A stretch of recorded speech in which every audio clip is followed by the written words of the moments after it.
This is Spotlight, a series inspired by Spin's journey of reimagining mobility in cities. Join us as we host conversations with innovators and influencers who are shaking things up. Welcome back, everyone, to the Spin Spotlight podcast. I'm Cam Mullen, and today we are joined with Symon, who's a musical artist herself, the host of SiriusXM Hits 1 Radio, a full Renaissance creative woman. Thank you so much for joining us today. Thank you so much for having me. I'm so excited to be here. So on the Spin Spotlight podcast, we believe that it's more than just the destination, it's the journey. And so we love to chat with people that have fascinating journeys and hear a little bit about them. And so thrilled to hear a bit about, everything you've done from when you were born all the way up until to this point where you're hosting one of probably the most popular radio shows in the world. So please, maybe you can start us off and share a little bit about, where your story starts and some of the highlights that have gotten you to sitting in this chair today. Oh my gosh, you are 100% right. It is totally about the journey and not the destination. Mm-hmm. And I mean, everyone has a story to tell, and that's what I truly believe. And that's kind of how I look at it on my show. Mm-hmm. No matter if you are the custodian or if you're the head of the largest company, everyone has a story to tell. So I'm honored to share my story here with all of you. Cool. I grew up in Los Angeles. Okay. I'm an OG Valley girl. Okay. I'm like a unicorn because when you're in the entertainment business, everyone always says, come on, everyone's a transplant. No one's from LA, Yeah. but I am OG Okay. LA, Yes. Valley girl. Grew up, I come from a very traditional Jewish family. Okay. So we would have Shabbat dinners on Friday nights. I went Okay. to Jewish day school growing up. Okay. And my father's a doctor. He's an Okay. orthopedic surgeon. Wow. My mom is a therapist, but a total freaking actress. Oh my God. That's Okay. where I got my whole thing from. Okay. And growing up, I loved music. I loved Yeah. performing. Mm-hmm. Something about it Mm-hmm. made me feel alive. I felt safe in music class. Mm-hmm. I was made fun of as a kid. People called me overweight and things like Wow. that. And I dealt with things like that. And kids are so mean and bullying is so tough. Mm-hmm. And so school was sometimes a challenge for me. And going into music class during those days at school, that's where I felt safe. I felt good. I felt like I could be free in there. My real name, by the way, is not Symon. Okay. My real name is Gabrielle. Okay. And so I'd be then I turn into this little turtle again, being Gabby. And once I left music class, but as time, went on, I just tried to immerse myself into as much music and acting as I possibly could. I remember at 8 going online and looking up, how do I get an agent?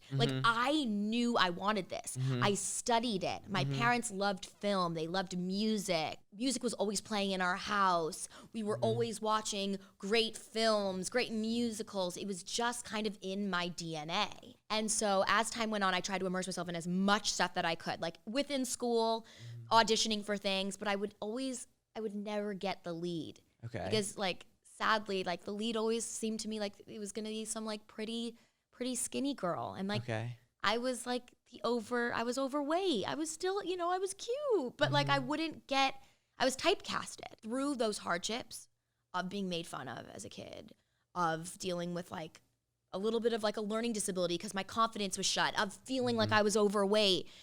I went through some dark times, and I believe in therapy strongly. My mom's a therapist. It saved me. It's made me who I am to be able to talk about things. In middle school and high school? Absolutely. To this day. Mm-hmm. It's so crucial, I believe, for you to have a place where you feel safe and you could talk to someone with no judgment who can't tell anyone else. It's wonderful to have people like that in your life, your friends who you can talk to. And those relationships are so important. Friends, parents, or if it's a teacher, or you name it. Everyone has their person. But going to someone who has their, they legally cannot say anything. And they can be your soundboard. Yeah. And you can go in there and be like, I hate so, that really helped me with my art, with my craft of who I am today, and through my artistry of, trying to be a good actor, a good singer, to now being a host. It made me to talk, to let it out. And so I grew up in that with my mom being like that. So then in middle school, I auditioned for that talent show beautiful. I cracked. Oh my God. I totally messed up on the audition. What is it? Were you singing one song? I went in and auditioned and I sang beautiful. Okay. And that day I was in a carpool and a girl that I was in carpool with was in the audition and she was like, yeah, Mrs. So-and-so said that like you just didn't have enough stage presence. And I remember that ate me alive. And I went home and I cried so hard. And I said, next year, I'm getting in. I'm going to freaking do everything I can to get in. And the following year, I got in. I won the talent show at the school. I won what grade the is county talent show. And then I won the state talent show. So what grade is this? This was 7th grade. So that's super young, right? That's young. young. And it's great to get, some big wins like a state talent show under your, what was it, a state competition? Yeah. Wow. So that was like really cool. And my parents, they knew though from a very young age. They were like, you have something. Yeah. Wow. You have something. And as much as my parents want to do everything they possibly can for me in their power to make my dreams happen, they also knew the rejection that comes with being in the entertainment business, which is really hard. And I think they were trying to protect me and shield me of that. You're trying all these things from acting to singing to getting inspired from all sorts of directions. And then when did your musical career really start taking off? So So I went into 9th grade and I did the plays in high school, And then 10th grade, I heard these guys were moving into my neighborhood. Yeah. I thought they were really, really cute. I had major crushes on these boys. And they were this Greek family and they were so cute. And they moved next door to me. And their father was in like a big band in the 70s. Okay. And the sons, I heard, were musical. And they heard that about me. Okay. I had gone to like my 9th grade homecoming with one of the boys. Okay. And then one day we got together. I went over to their house and I saw they had this music room. Okay. And I was like, oh my God, this is so cool. Like a great drum set and amazing piano and guitars. And I was like, this is so cool. Long story short, we started a pop rock band and it was me and 2 of the brothers. There were 3 of them. The older brother and the father managed us. Yeah. And we recorded this song, the first song I wrote. I had never written a song before in my entire life. I didn't know if I could do it. I was scared. I never really tried it. But I always would sing and make up melodies in the shower. And I was like, okay. I was in the shower, I remember, and I came up with this line that was, I'm jealous of her. She sits in your car. Or I'm jealous of her. She sits in your car. She knows all the songs you play on your guitar. That once was me. And I went home to the boys and I was like, I wrote this song. They added to it. We became a band. We recorded that song. We shot the video for $200 at our local high school. Wow. Got on YouTube. Someone from Disney saw it, the head of Disney, of television, Gary Marsh. It was a snowball effect. Went into his office. Our music video was in between Hannah Montana and Jonas Brothers. Wow. I was like, this what? $200 music video that was filmed on some camera, little camera. It was really, really cool. We were on, Disney lots, and we were meeting with people that were putting together Sweet Life of Zach and Cody that wanted to give us our own spin-off show and things like that. Long story short, we ended up signing with David Foster years later. David Foster is one of the most incredible producers, musicians in the world. I mean, Celine, you name it. And I'm like, what does he want to do with us? We're like this pop rock band. We're not even that kind of genre. But he had never run a label before, and he decided that he was taking over a sub-label of UMG. Takes over the sub-label of UMG, which was called Verve. Verve was known for like repping the classic people like Etta James. Like, what am I doing with Etta James? We're like a pop rock band. Anyway, he took it over, and one day we were in there having a meeting. We signed with them, and we were about to start creating our first album. Yeah. So we get in there, and he says to us, oh my God, one of the best songwriters ever is coming in here. He has a meeting with me after. Yeah. Would you guys perform acoustic for him? And I'm like, who is it? And he says, Andreas Carlson. I almost shit myself. Andreas Carlson was the guy that wrote all those Britney songs that I grew up listening to and watching with Max Martin, all the Backstreet, NSYNC. I was like, oh my God. Okay, so he comes in, we get up there, and we're sitting down. I have, not mic'd. We're doing this acoustic. Dimitri, the drummer, is on cajon. Michael is on guitar, and I'm just singing. And so we start singing, and he goes, he's Swedish, and he goes, I'm the judge on Swedish Idol. Get up and move. Move for me. Like, he wanted to see if I would like. And I freaking said, I'm getting up. And I got up, and I remember just giving it my all. And he seemed very pleased over the whole thing. The next day, we got a call from our then manager, and he said that Andreas Carlson not only wants to work with us, you guys, but he wants to executive produce your whole album. I mean, Wonderful. Here full circle, growing up, studying these people, never thinking I could ever get to a point where that kind of person would ever want to work with me. Yeah. Shipped us off to Sweden. We lived in Sweden. We wrote our album. And it was amazing. I lived in a hotel. We'd go back and forth. And here I thought we were writing the music of our career. Long story short, we end up, it ends up not working out. David's wife at the time had Lyme's disease. And he kind of backed out of the project. And it kind of just all crumbled. And we ended up signing with this amazing manager named Phil McIntyre, who manages Jonas Brothers and Demi Lovato at the time. We opened up for Demi. We got our sea legs. We were performing. It was super cool. Yeah. But they didn't feel like we had the songs yet because we weren't using these amazing songs that we used in Sweden. And I didn't understand why. And I felt like I was being mismanaged. And I was like, I'm being mismanaged by everyone here. No one understands. This isn't working. Something's not right. And I kept, So wait, you made songs in Sweden that you didn't perform on stage? No. And who makes the decisions for what you perform because on stage? Those songs were done with Andreas, and those were essentially through UMG, and we could have, but the boys were like, we're not into those songs. Those are too poppy. These songs were like pop masterpieces. I felt so mismanaged. And because the boys were brothers, they kind of sided with each other. And I kept feeling like the outsider. And I was like, I need to control my own destiny. Yeah. This is not working. We had one last label meeting at Republic, which is another UMG label. And the day before, I was working in a doctor's office, not my dad's, to make extra money. So I wasn't getting any income, nothing. I'm broke. And I remember I was so excited for that Republic meeting the next day. I was hyped. And they call me and they're like, hey, Gabby. I'm like, hey, guys, I'm so excited for tomorrow.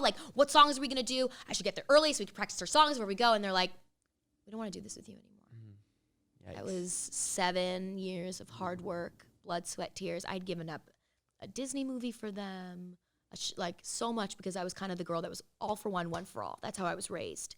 We do everything together. We're in this together. I'm loyal. I'm loyal to a fault. And I was the one that got screwed over.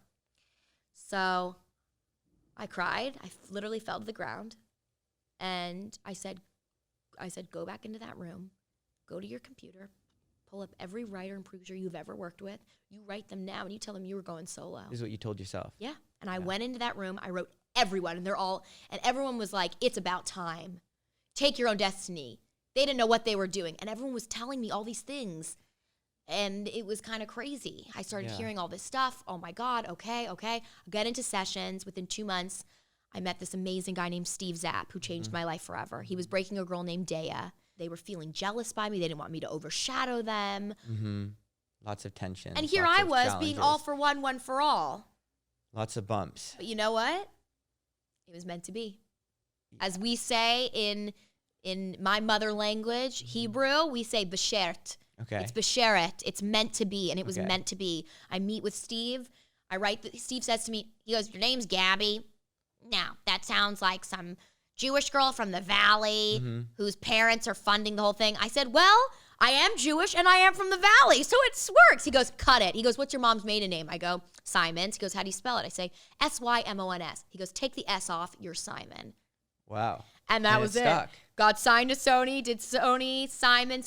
My first song was a play on my name. It was called Say, and it was a play on Simon Says, but it was Simon Say. Yeah, I've listened and it was to it. so Great. fun and pop. And within 3 months, my song was all over the radio. I was top 40. Wild. You've seen a shift from MTV music, VH1 music videos that were the real source of discovering new music, all the way to a world today where, TikTok memes and Instagram story songs are like a new form of discovery. So It's wild. So nowadays, and I guess I see a lot of independent artists taking market share at some level. I think that, and those people are forced to come up with a brand image, be different, gain Instagram followers in order to keep an engaged audience and sell what they're selling. So I feel it must be a great fortune having had to test all those skills throughout your career and having the opportunity to, that probably makes you that makes your musical career in a much better position than otherwise. And I guess I'm curious too, though, how did it get? And now you're at the point where you're working for SiriusXM. You're on the host side. Yeah. So and what was that transition from your own musical as a individual artist to now hosting the show? Steve was amazing. We did everything together. Steve was never the type of hands-on manager that was like, I want you to look this way or do this or do that. But Gino, who I was writing with, kind of stepped in as my creative director as well. So he was a part of the label. And so at first we were just trying a bunch of things. I was like, because I have like really long, thick hair. Yeah. And I kind of like, he was like, I like that, but the Kardashians are really in style right now. And he's like, he's like, I don't want you to look like a Kardashian. I don't want them to judge you on that. Mm-hmm. And here I was like this kind of like chubby, made fun of young girl when I was young. And now starting to feel a little bit more confident in my skin. He wants me to like cut my hair off and put blue highlights. But I was like lost. I didn't really know myself yet. You're young, you're trying things out. I tried everything. One day. What age are you at this point? This is when you're in your 23. Okay. 24. You've produced Say. Say came out. Say was top 40. It was crazy. I went on a promo tour all across the country. Yeah. I stayed in every motel under the sun. Okay. Going from every small market radio station to big radio station. It was surreal. Mm-hmm. It was the time of my life.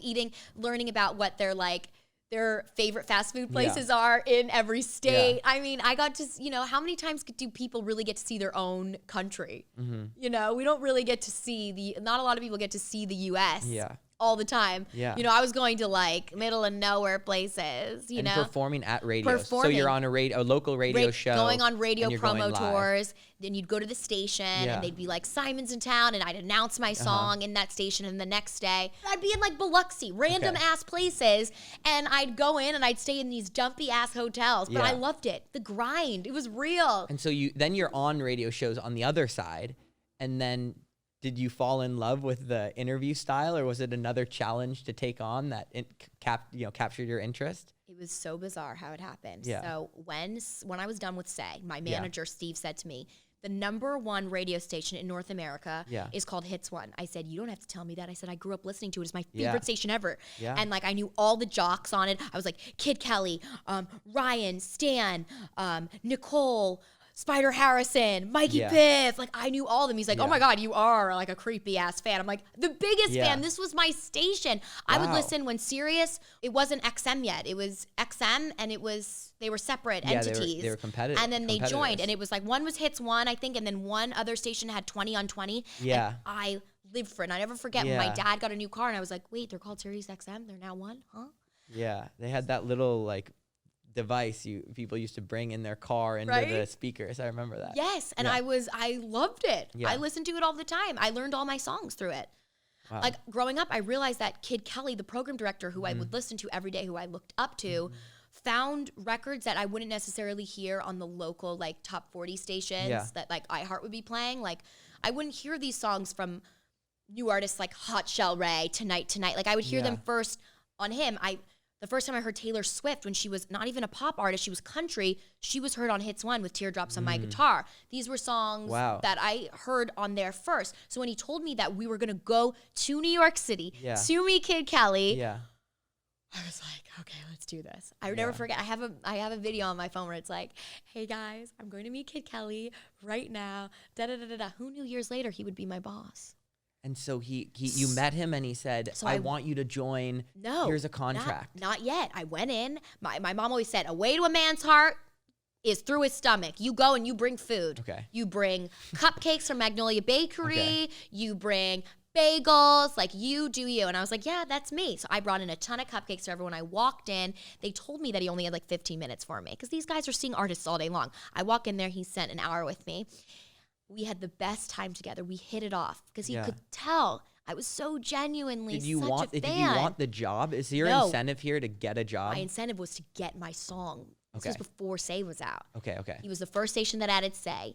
He looked at me and I said, watch my video of Say. Again, another video I shot for like $600. I had freaking ring pops on my finger. My Yeah. lipstick was changing. It Yeah. was like the cheapest thing you have ever seen Yeah. in your life. Yeah. But he was like, okay, I'll watch it. Later on, he told me he never watches artists' videos because he doesn't want that to take away from what the song is. Oh, yeah. Hearing the As a hook, radio, you don't want to see that. The But he- visuals don't matter. Yeah. but he watched it and it was crazy. I was sitting there with my program people from Sony and he kept playing the hook. He kept with the mouse going back to the hook, which was if you want to win, better do what Simon, and then going into say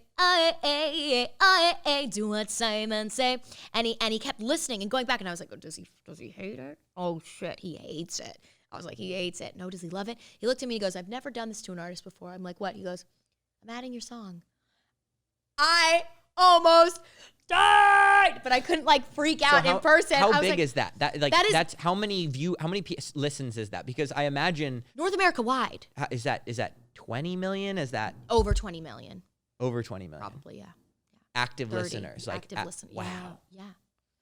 And that's And so not that's 20 million people hearing your song. Some portion of them are going to search it. Some people are going to buy it. Some people are going to play it. Some people are going to share it. They're in It's Canada too, all of North America. Yeah. It's not just getting played at 102.7 or Z100 in New York or Y100 in Miami. Yeah. It's that really starts the record. Yeah. So him and I built this thing with each other. Yeah. And then And this is like 2017? 2016, 17. 2016? Yeah, Okay. 17. April, I think, of 2017. Okay, got it. And Then me at home, I felt like I was on a high. and did your numbers all pop? What are you Numbers tracking? started Are you looking at going. iTunes purchases? Are you looking at Spotify streams? Here I am being the person that I am. I'm calling my manager every day and I'm like, Steve, how many spins are we up? What does What's that? how many spins are we up? And what does so that like mean? on the radio chart, like you get to see on media base where you were played today, how many spins. I was like, are we up? Are we playing overnights? Are we playing midday? You want to play during the day. Overnights, a lot of people play new artists on overnights, and that's Yeah. like wah wah. Yeah, you don't want to play on overnights. What's the best time for your song to play? Oh, 2 baby p.m. Pacific? doll, you play me at 10 a.m., you play me at 11, you play me at Okay. 2. I am Okay. happy. Okay. You play me when you're picking up your kids, little Do What Simon Say is coming on. Yeah. That's what I wanted. Got it. Okay. But because I never had a proper manager, Yeah. Steve was great, Yeah. but before, I always was kind of acting like the manager, so I was like almost like co-managing. So I'd be like, Steve, how many spins? What do we got? What are we doing? What's going on? How many plays do we have? How many times is it spinning on Spotify? Where Yeah. are we at? How many streams? How many this? And I felt like I was losing myself, and I wasn't focusing just on the artistry. Yeah. I was becoming too hung up Yeah, with the business and the aspect. numbers. I was depressed. Really? I was depressed. I was comparing myself to all these new artists that were starting at that time, And yeah. and I had a top 40 hit, and I was sad. Yeah. Next record comes out. It's called Lonely Girl. Yeah. And then I'm writing Lonely Girl, and right as I'm writing it, my manager gets a call, Yeah. and he from Kid Kelly, and Kid Kelly's like, you know, all the stars come to New York. Everyone does their promo runs in New York when they have to solicit movies, TV Yeah. shows, Yeah. documentaries, their new singles. They're in New York because they do not Kimmel, excuse me. They do Fallon, this Yeah. one, that one. He goes, we need a West Coast presence. He's Yeah. like, we need something out there. He goes, it's been my dream to do that. And he goes, I have this one guy who's been in radio for years, who's a superstar. His name's Tony Fly. He's like the head radio guy in Minneapolis. I've got this other guy who's big on, who does entertainment television. His name is Michael Yo. He goes, but I'm looking for a third counterpart, and I just can't think. I think it should be a girl. I don't know who it should be, Steve, da-da-da. And Steve goes, Simon. Simon is the best talker. Simon can talk your ear off. Simon loves people. That's Simon's thing. Think about it. He goes, really? And then under Mikey Piff, the other music director is Mikey Piff. Mikey Piff, I guess, started watching my interviews and Yeah. was like, she's better than the people interviewing her. Okay. Long story short, they flew out to LA. I was like, oh my God, I'm meeting with Sirius. Flew out to LA, and they offered me the job. And they were like, we want you to be a part of our Monday through Friday show on like the biggest platform in North America.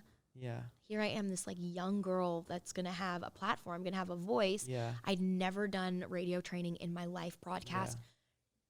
None of it. I don't know the ins and the outs. I don't know like oh my God, before. And I was deciding, do I want to do it? Is it going to hurt my music career? Because are other stations going to be like, oh, she's serious. What a lot of people don't know is the music business is so political. Yeah.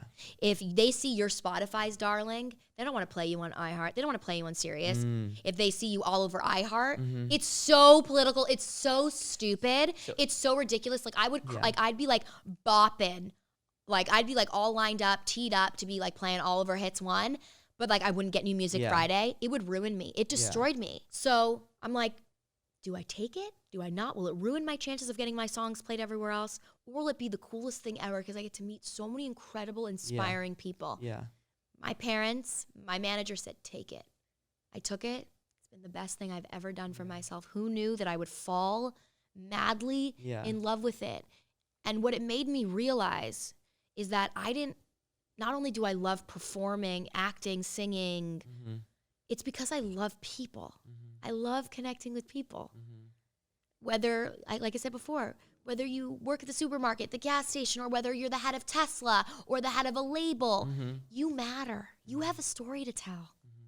And if I could help tell that story, or off air, if I could connect this amazing manager to this talent that I heard that has only 100 streams, but I see their talent, I see their potential, then I win. So I'd love to ask some questions, quick questions. Yeah. Learning about this, all these experiences have probably earned you 300,000 stripes, a bunch of little lessons along the way. Many, and so I'd love to just I asked around before our conversation from friends and I wondered, what question should I ask? And one that came up is, given all these experiences, someone today in 2019 who's a musician, maybe on their own, trying to make it big, what are the, things they should be thinking about most? What are either the growth hacks or way to get themselves out there? Is it, and how has that changed since maybe when you were traveling the country performing at radio shows? Any tips that you would give someone? Well, it's crazy because like when you in the 90s, like you would record a demo and you'd like directly mail it to Hollywood Records and or now Columbia. You can send a link. Now you send a link and now they get so many people sending, they don't even look. You have to like catch people's attentions. It's like who you meet, who you know. But it goes back to honing in on your craft. Focus. Don't pay attention to that person that might be getting all this and this and that. You have to put the blinders on. Is the craft the music alone? Because we've also, so the actual audio coming out is because we talked about too the importance of like social media, running your account. And so that's included a in the new craft. pressure that's come on. That's a new craft. That's really tough too to balance because on one hand, first of all, bottom line, if you want to be a singer, you better be excellent at what you're doing. Yeah. Hone in on that. Get that down. Build what's unique about you. Yeah. The things, the quirks about you, those are the beautiful things that people want. It's it's going to be 2020. Yeah. People want to see real people. People are sick of the bullshit. Kids are so smart from all the things that they're able to access that they can smell out the BS now. Yeah. Be you. Hone in on your craft. If you're different, make that a part of your shtick. Maybe you play guitar backwards. Maybe you do some weird run all the time. Maybe you wear crazy glasses. Yeah. Do it. Yeah. Embrace your differences. They're beautiful. I love that. There's nothing I love more than seeing young, talented people loving who they are. Do you see people making mistakes that you wish you could help them correct?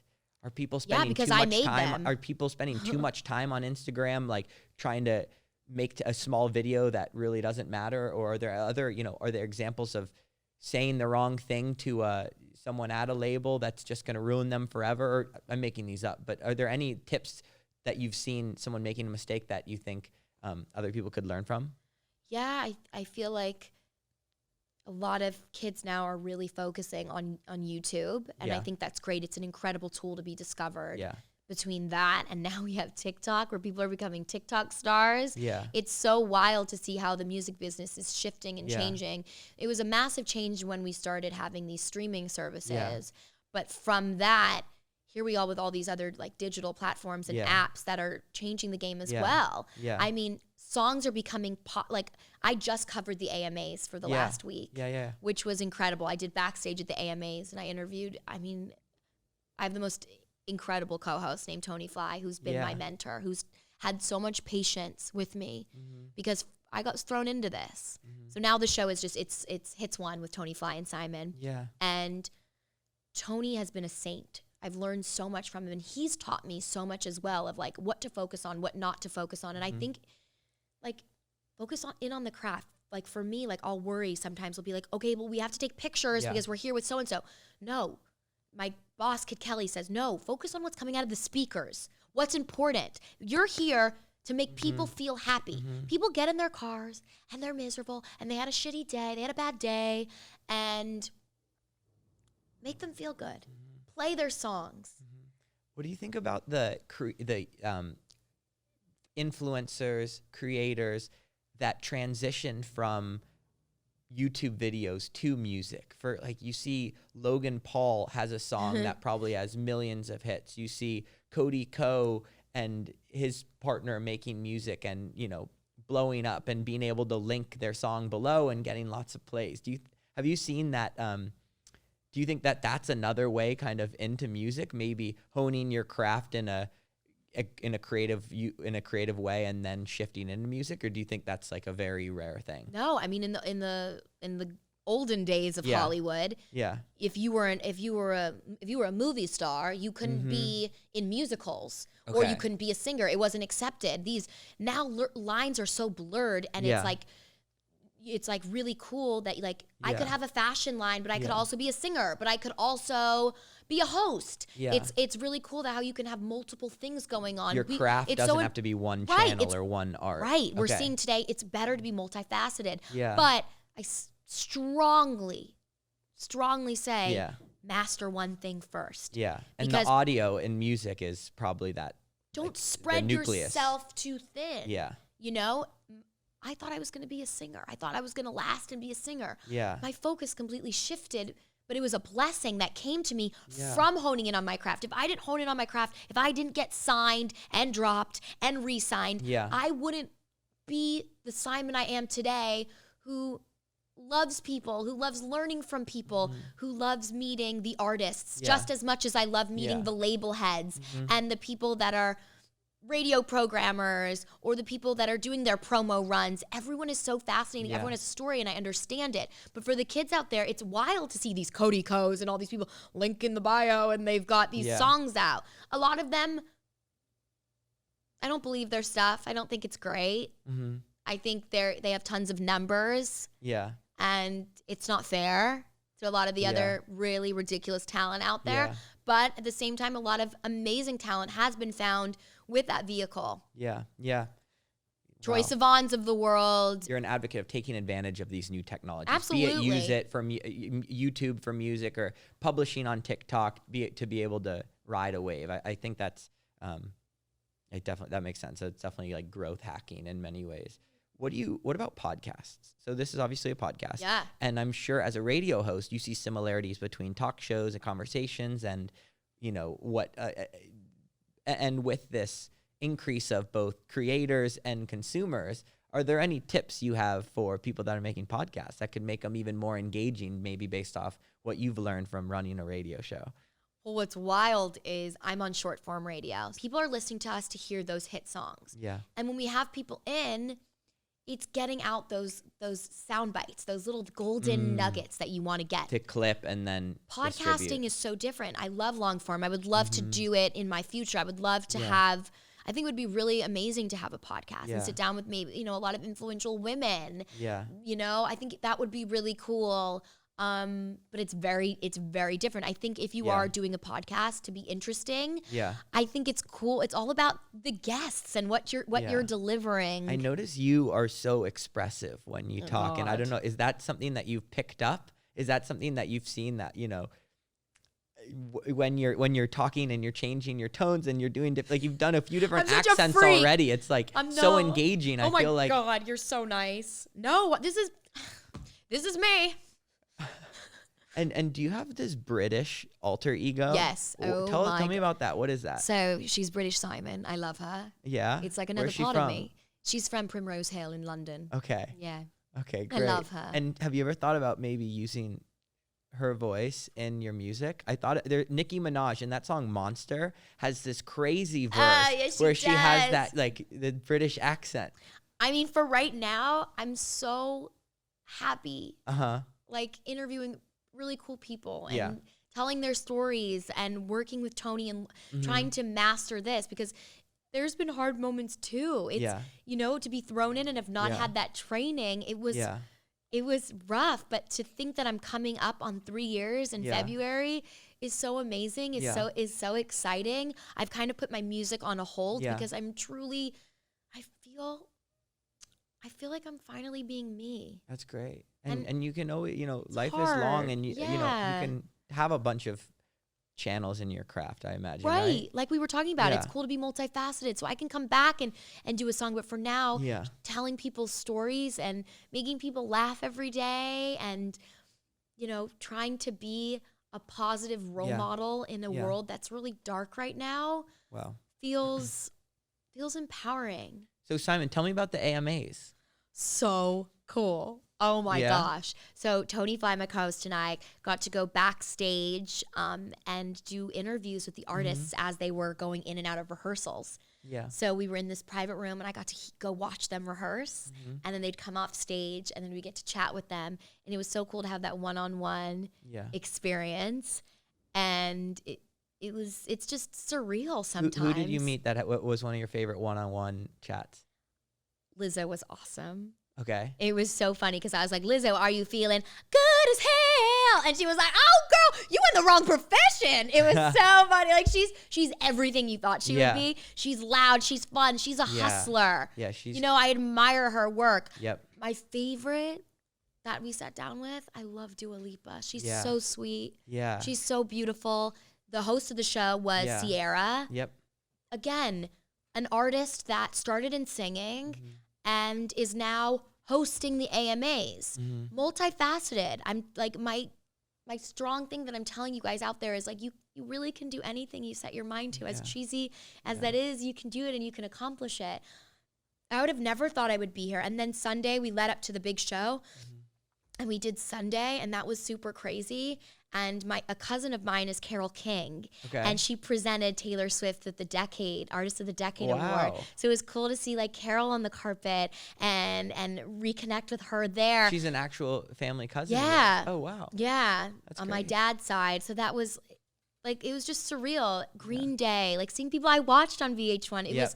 It's just wild to see these events that we get to do. And it's all for the listeners. We do this all for them. We Yeah. want to take them to the carpet with us. We want to give them that front row, experience. And that's what's really cool. I love giving. I want to make people happy. And at the end of the day, if I could do that, I'm winning. Yeah. So that's kind of what I'm up against. And my life's kind of changing now. I just signed with this incredible manager. Yeah. Tell me what's coming up next. Next, Marquis Costello is the biggest, I can't say badass, but she really is. She is like one of the most, she's an incredible manager. Not only manager, but people from all over the world go to her intensives for her to train them. Yeah. She's like she's not only a coach, she's a manager, but she's also one of like the top independent casting directors for these networks. And she's gearing me up for, digital platforms, for camera, for television, because I would obviously love to be on TV, and I've been in and out of multiple auditions, and I can't say which buyers that I'm potentially working with in 2020. Yeah. But it's very exciting. Who would have thought a little chubby Jewish girl from the Valley would be sitting with you with Spin? You guys are such innovators, and no matter what your interests are, who you are, like, work hard, be humble, be gracious to people, and like, hone in on your you craft. guys are gonna get there. Hone in on your craft. I believe in you. You can do it. Right on. Well, to wrap Yeah. up, I have a few quick Let's questions. go. Let's Let's see do how it. fast we Okay, can fire them cool, off. cool. If you could sing only one artist's song for the rest of your life, the only one artist, who would it be? Oh my God, that is so hard and rude. That's like a rude question. No, I'm kidding. That's so hard. Who might it be? You don't have to, you can change your answer later.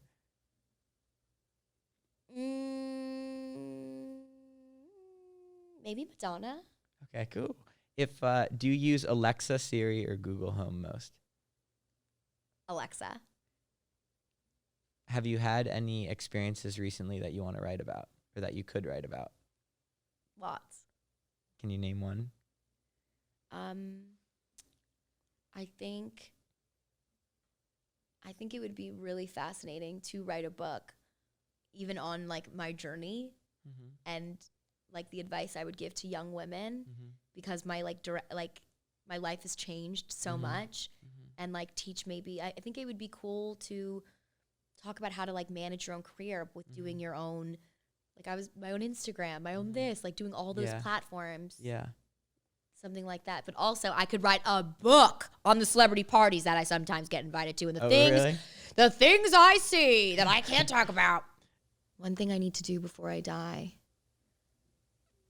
leave a legacy, do something incredible like to give back in a certain way. Okay. I'm fluent in sign language and I'm very passionate about the deaf community. Okay. I would love to maybe be able someday, God willing, if I have the finances, to open some sort of school to give back. Definitely that, and to make an incredible family and have children that I, can be very proud of that do extraordinary things. What would you name them? Oh, I have my names. What are they? Amelia is one of them. Okay. My great-grandfather was Monroe, and I love that name, Monroe, Mo. Okay. Amelia, Monroe. I love the name Emmanuel. I love French old names. My mom's side is originally from Portugal, but then they went to France. Okay. So kind of like those kinds of names. How do you find new music? Sometimes, well, honestly, like I'll go through playlisting a lot on Spotify, but also my program director, Kid Kelly, he finds songs. A lot of people don't know, he's played Taylor first. He played 5 Seconds of Summer first. He played all these big people first, and I found them, first through him when I was a kid, when I wasn't even working there. But I think online music blogs, Spotify, playlisting, New Music Friday, I love. What's your favorite restaurant in the entire world? Oh my God, I am the biggest foodie ever. Okay. I love Italian food. That's my other passion in life. Okay. Like I would love to open up a restaurant too before I die. Okay. A great restaurant. Food is life. Tell me where. Where? In the world. Oh. Right? Like one meal in one restaurant around the world. One night.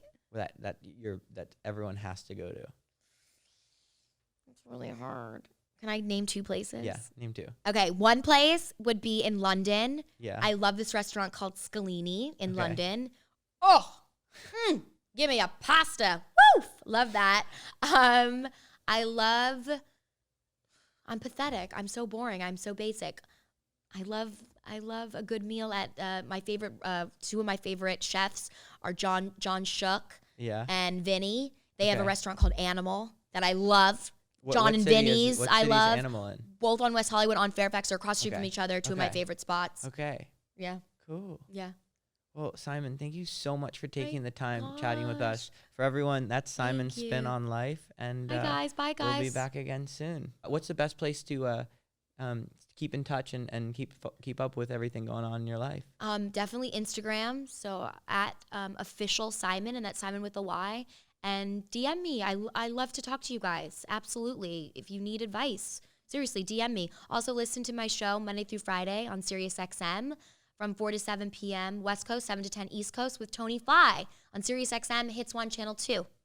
All right. Well, listen in. Thanks again. Thank you so much. Oh, you're an angel.